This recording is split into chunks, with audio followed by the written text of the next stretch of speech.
Hello, everyone. The title of this video is very simple. Can you believe your own eyes, or dilemmas of visibility and truth? And there are two reasons for this question. Number one is that between 16th of January and 21st of January, it's the Davos yearly forum, the World Economic Forum, where very, very super rich men and women, of course, powerful, super rich people are trying to tell us what to do. And they coined a new term, which is mega crisis or poly crisis, something like that. They enumerated 5 different areas where we are going to see crisis. These are fundamentally destroying our world, and they're going to tell us how to avoid this crisis by simply putting us into the situation where we won't own anything, and we won't have a private property, we won't have money, we won't be able to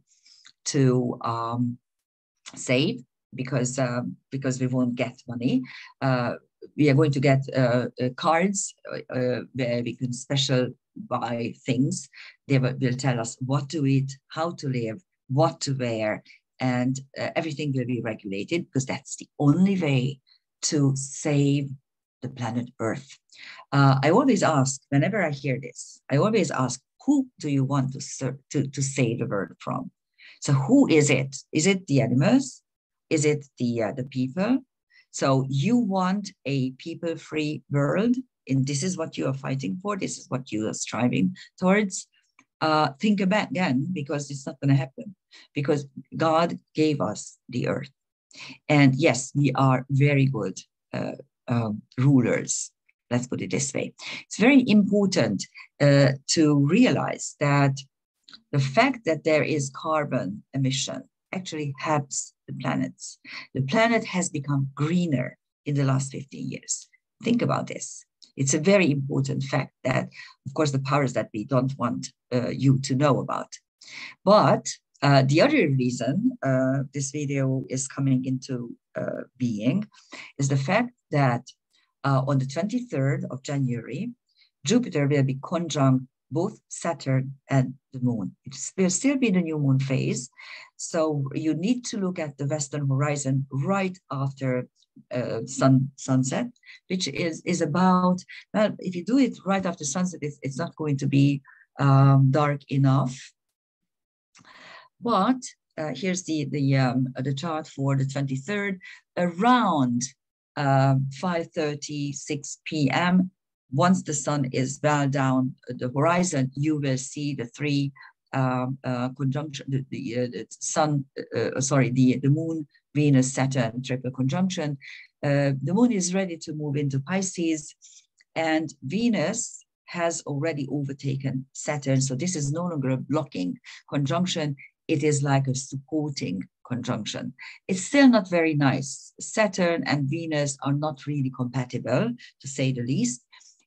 So Saturn is kind of trying to push or pull back Venus's ideas. This is exactly what the world leaders are trying to do with us. And you will also be able to see Jupiter and also Mars a little bit further to the east. And Mercury is underneath the horizon. So, of course, the sun has to be underneath the horizon to see anything up there in the sky. But out of the so-called 7 visible planets, out of which the moon and the sun are, of course, luminaries, it is only Mercury that is underneath the horizon. So it's still in our own underworld, helping us to make things understand. And let's take a look at the rest of the ruling planets in karmic astrology. No, first, let's take a look at the planetarium. Sorry. So here's the planetarium, and you can see that Mars is still quite out of bounds. It is in northern declinations. Jupiter is almost on the celestial equator, and Moon, Venus, and Saturn are on the southern region. And here's I highlighted this. This is this yellow line is the celestial equator, and you can see the Venus-Saturn conjunction, because in this particular place you don't really see them. Maybe you can distinguish Venus and Saturn here a little bit better. And so that's the planetarium for the space-time movement. And here you see the same chart with the ruling planets. Now, in karmic astrology, each sign has a separate ruling planet. Let me explain this very, very briefly to you. Of course, the first 5 signs have the 5 personal planets from Aries to Leo. Leo has, of course, the sun. But then something interesting is happening.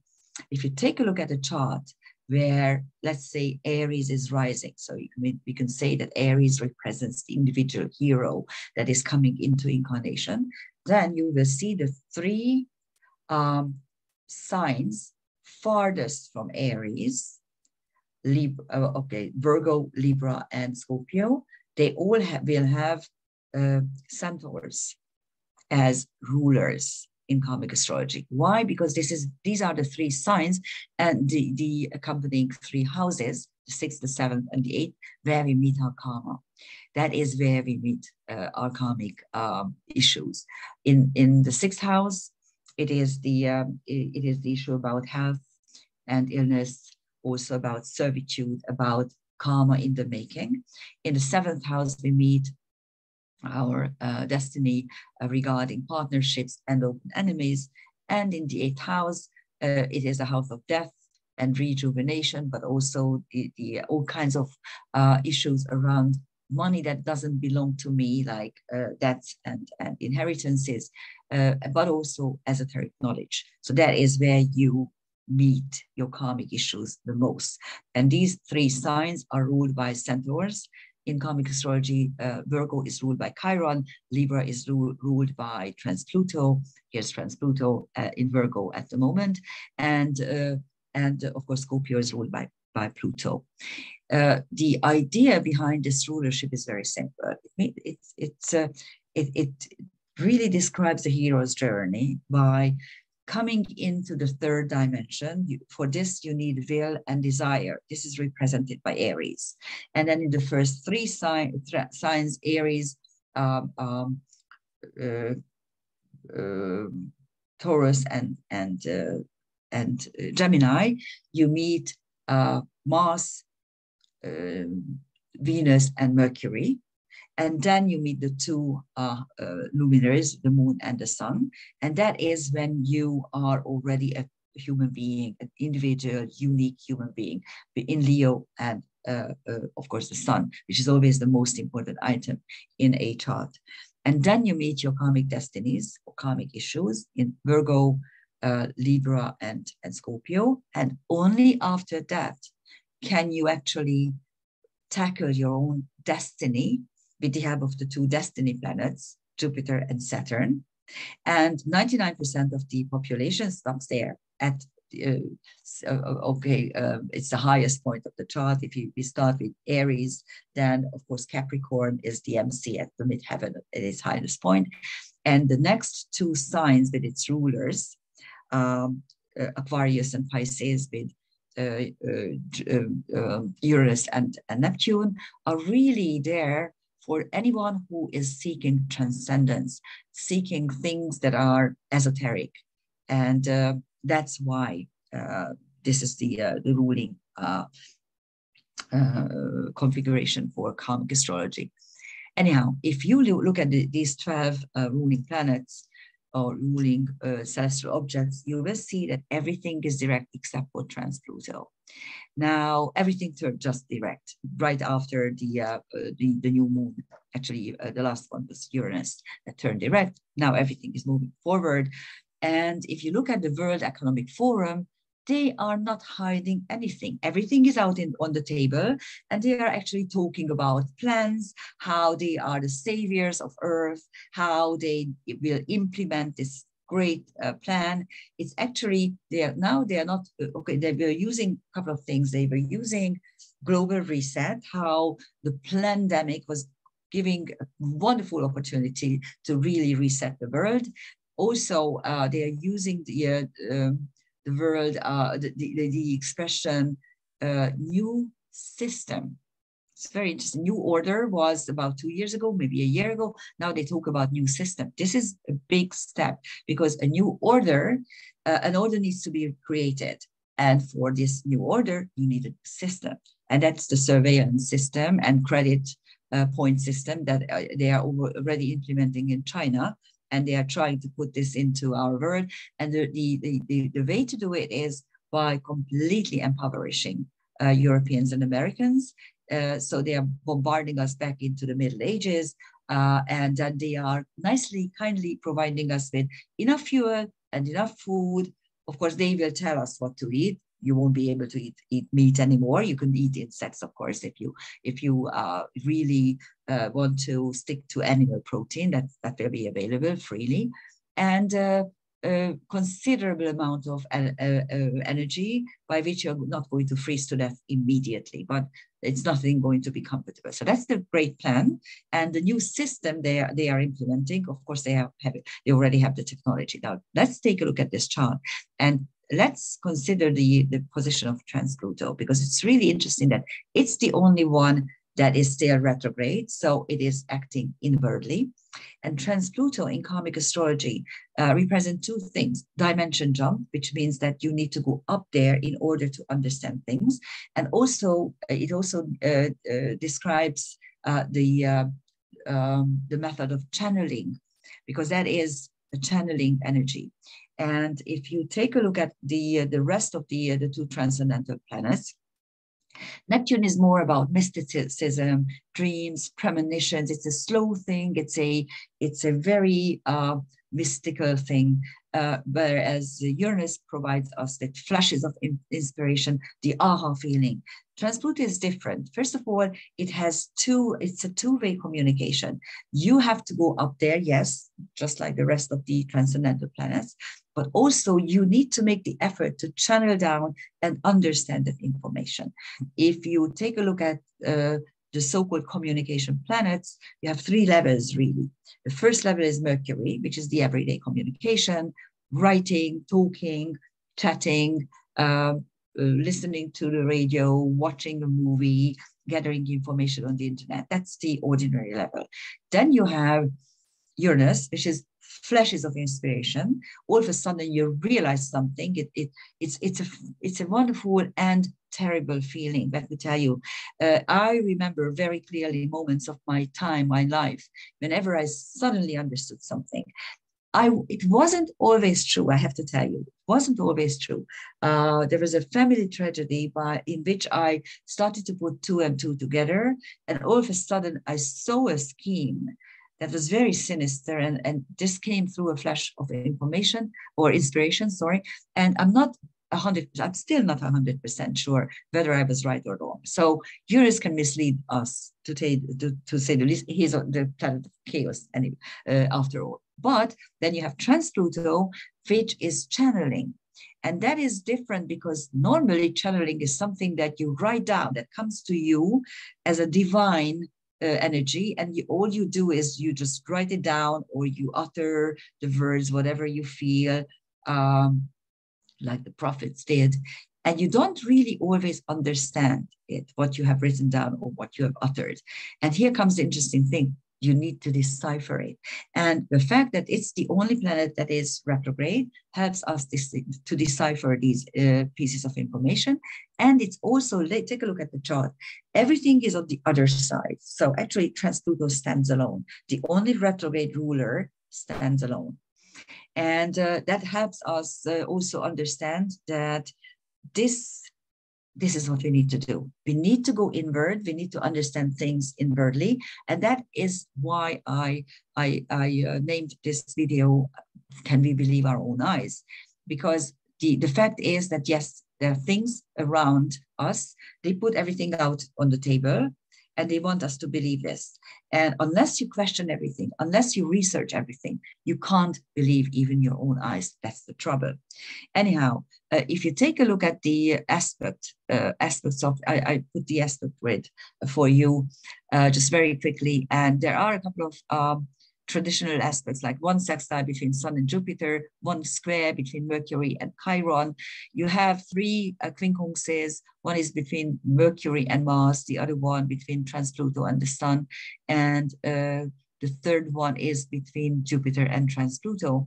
But other than that, and of course, there's the conjunction between Venus and Saturn. But other than that, you have what we call special aspects. You have septiles, biseptiles, actually one septile, no, two septiles, and the rest is biseptiles. You have a decile. You have, so you have the quintile series, deciles, quintiles, biquintiles, and trideciles. It's one biquintile, yes, between Pluto and trans-Pluto. Interesting. And you also have the septile series are about mysticism, and the novile series. There are two noviles, actually, one between Saturn and Jupiter, and the other one between Uranus and Jupiter. And this is, the noviles are always about sacrifices. So that is very interesting, that in this particular space-time moment, when we can watch a lot of the, except for Mercury, the rest of the visible planets above the horizon, you have so many special aspects, which are never actually doing anything. That's the problem. They are helping us understand stuff if we make the effort. Otherwise, they're not going to help us. And of course, I did put together the transcendental celestial objects for you, for all these 12 planets. The Sun has Hungarius there, so we Hungarians do play a key role in this mess. It's the only country really in Europe that kept its rationality and rational mind, and we have a grip on the things. We are not yet woke. We are not yet completely brainwashed. And yes, we know how to look behind the smoke screens. And of course, that is why they want us to just die. And and of course, we are everything. We are Nazis and bigots and this and that and whatever kind of all kinds of really horrible labels. And if you read Western legacy media, all you have to do is to shun us. And sometimes my friends here ask me, what's happening in your country? They say, come to Hungary and take a look, and you will see it's a lovely country, and we are very well off. And we are actually, if we compared to some other European countries, we live quite well. But of course, this is a big secret that nobody wants us, the powers that we don't want you to know. Come to Hungary and see it for yourself. Also, you have Adonis, the beautiful youth, and Clotho, who is the first of the fates, who is helping you to create the threads of your life. This is exactly what you need to do. The moon at that particular space-time moment, which is the 23rd of January after sunset, but of course, because the moon is the fastest of the planets, it carries a 12-degree distance every day. These placements are only there for about 4 hours of time. So there's a time window for 4 hours, but you have two wonderful, really wonderful asteroids, Tesla and Buddha. Buddha is, of course, enlightenment, to be enlightened. And Tesla is the inventor who could have provided mankind with completely free and clean energy. That is still there. Of course, it's a big secret, but hopefully, just hopefully, it will come to light. On Mercury, you have next the darkness. Yeah, the offset of light, of course. And Quaoar, one of my favorite centaurs, creation through dance and music and singing. So it's the easy way to create. On Venus, Saturn, you have Cerberus, the guard of the underworld, Aristoteles, historian and also a philosopher, and Crantor, another centaur that is linked to be at the wrong place at the wrong time. So when something happens to you, had you not been there, it would never happen to you. So that's the chance, the negative chance. On Mars, you have Achilles, the wounded hero, and Gawain, another knight. On Uranus, you have Gutenberg, and the two fixed stars that were already there in the new moon charts. I'm not going to tell you more about them. Watch the videos. I delineated both of them there, Menkar and Almach. And Gutenberg is interesting because if you come to think of, first of all, I love books. I have a ton of books. I always read, and no, I've never had any electronic device for reading. I like paper books, and I will always own paper books unless the powers that we want to take us. I have a hunch that they are trying to digitize everything, and they try to push us towards gadgets, because then it's much easier to take those gadgets away. Whereas if you have a library with real books, no one can take, just by shutting electricity down, you still will have the books, and at least in daytime, you can still read. Or you can light a candle. But anyhow, how Gutenberg, who is responsible, of course, for inventing the press, he's also responsible for creating mass hysteria and mass manipulation, because ever since that time, the press, the legacy media, of course, will tell you whatever they want to tell you, and you will believe it. So it's a double-edged sword in a way. On Neptune, you have Hannibal, another general, and Hermes, and Markov. We spoke about Markov a couple of times. I'm not going to tell you what it is. On Chiron, you have Thalia. Everything is theater, of course, just Shakespeare already told us. And Laila Kuhona, which is a Hawaiian bird. And it's a mystical bird that is flying home to its nest. And this particular centaur, actually it's a TNO, represents the soul's need to fly back to the third dimension. The soul, which is a multi-dimensional being, it's a light shaft or an energy shaft, longs to be here. This is a beautiful planet, and no, we are not putting it into any kind of jeopardy. We are actually the protectors of this. And when you speak about environmental protection, think again, and I would like to introduce the idea of creation protection.